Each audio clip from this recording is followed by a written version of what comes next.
Hey ya, c'est Comic Sans. Aujourd'hui, je vais vous parler de l'Octo-Expansion et tout ce qu'on sait dessus. Mais pour relever ce défi, je serai avec Ink Theory. Salut tout le monde, c'est Ink Theory, j'espère que vous allez bien, et effectivement, tu as raison, nous allons tenter d'élucider ce grand mystère. Dans Splatoon 2 Octo-Expansion, l'histoire dévoile un gigantesque centre de test souterrain. Cette zone est complètement isolée du monde extérieur, comme si le temps s'y était arrêté il y a bien longtemps. Des objets de l'ancien monde se laissent dériver tels des reliques d'une époque révolue. Pour vous déplacer dans le monde souterrain de Splatoon 2 Octo-Expansion, vous utiliserez le métro abyssal. Ces passagers sont différents habitants de la surface, mais ils ne sont pas malveillants. Ce monde sera divisé en stations de métro. Chacune d'elles représentera un nouveau défi pour numéro 8, comme terminer un stage en utilisant uniquement des armes secondaires ou utiliser aucune arme, et cela jouer en mode infiltration. Les personnages. On vous parlait de numéro 8 tout à l'heure, mais saviez-vous que ce personnage avait des allures d'Octaling?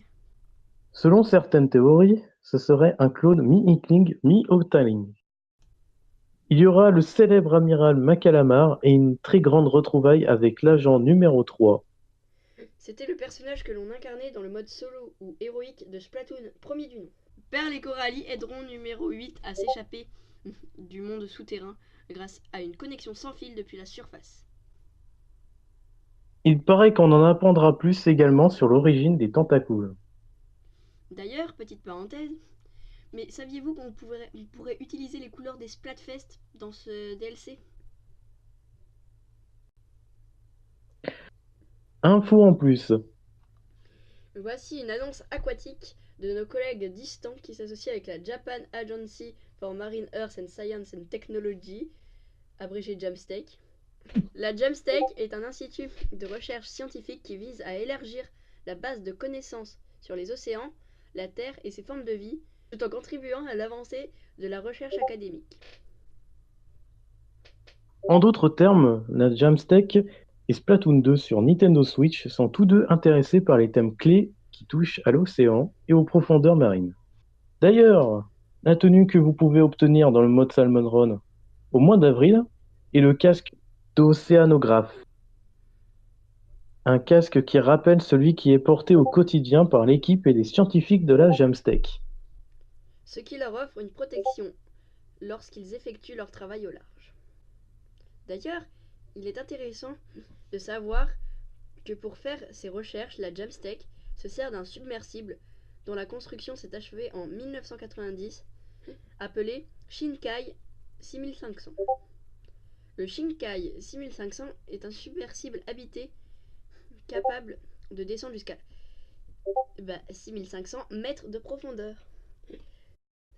Comme on peut le voir sur l'image qui apparaît à l'écran, l'aspect de l'arme secondaire Bombe Robot de Splatoon 2 a été inspiré de cette impressionnante machine.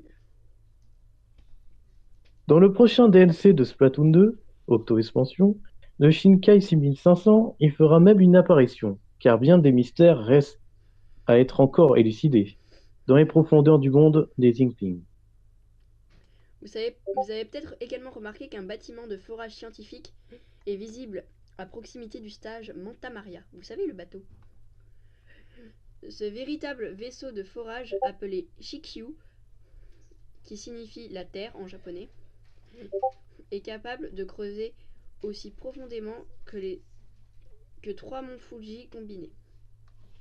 Il participe à la réalisation de recherches dans le cadre de l'Internet. Pour en savoir plus sur les recherches scientifiques de la Jamstack, veuillez consulter le site web en description. Et si on vous disait qu'on allait pouvoir incarner les Octalings dans les matchs classiques et pro, et même de ligue? Mais il faudra d'abord terminer l'histoire de l'Octo-Expansion pour pouvoir les débloquer. La seconde bande-son de Splatoon 2 sortira le 18 juillet au Japon. Octotune inclura les musiques des dernières mises à jour, celles de l'Octo-Expansion et un enregistrement de Linkopol Live.